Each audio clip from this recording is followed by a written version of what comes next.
Okay, so the rest of Darjeeling, we're not going to do it day by day, but just talk about the whole thing Yeah. generally. So we had about 3 days, I think, and it was really nice. It was like being in a different country. Completely different country, really. Yeah, seems to be the population is mainly made up of people with Nepalese Nepalese descent, origin. yeah.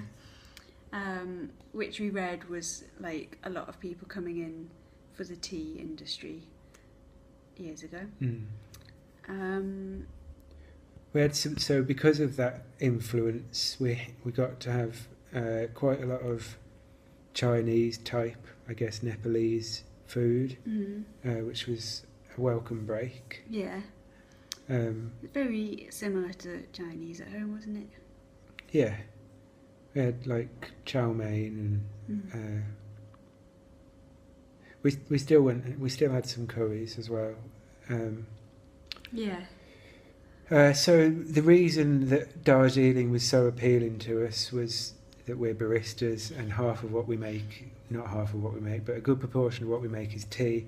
So we were really interested to see tea in Darjeeling, the most famous tea place, I guess. I got onto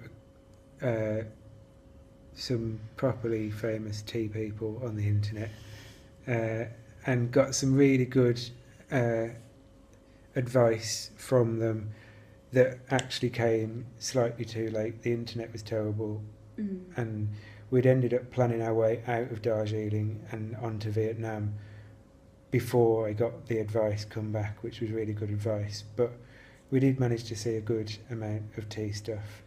Yeah, we went to a tea estate called Happy Valley Tea, and that was like quite a small farm, but they did a really good, thorough, but not too much information tour, which explained everything that you needed to know about tea. Yeah, I mean, black we tea, knew green a tea, bit red tea. more than average people, I guess, but it was informative enough to be informative to us, but wouldn't have overwhelmed other people. And the guidebook again was wrong. It said March was the beginning of the tea season and that's when to go and see the tea factories, but this tea factory wasn't processing anything yet, so we saw all the machinery and the setup, but they weren't actually doing anything. And we had a little tea tasting, which was good. Tea cupping. Tea cupping. We went to a couple of places to drink tea, which were really nice. One of them had a really nice view over the valleys. And we really did learn, like over those few days, we learnt quite a bit about tea and appreciate. At the one place, we deliberately picked the best category of tea that they had, and like what they said was a good tea, but nothing amazing. Yeah, they were both black tea. One was the equivalent of about 80p for a cup, and the other one was about £4 per cup. Yeah, so one was properly English specialty coffee shop tea. Yeah. And probably better than what you'd get at home, average in a specialty tea shop. But the difference was just incredible. The one was delicious all the way down, and the other one was all right at the beginning, and by the time you got to the bottom, you didn't want to drink it really. Yeah. And they were black tea, but they were very delicate and I don't know, like pale. wine. Yeah, like wine. Oh, yeah. Pale anyway, Yeah. pale in colour. And we got them in wine glasses. Which one of them.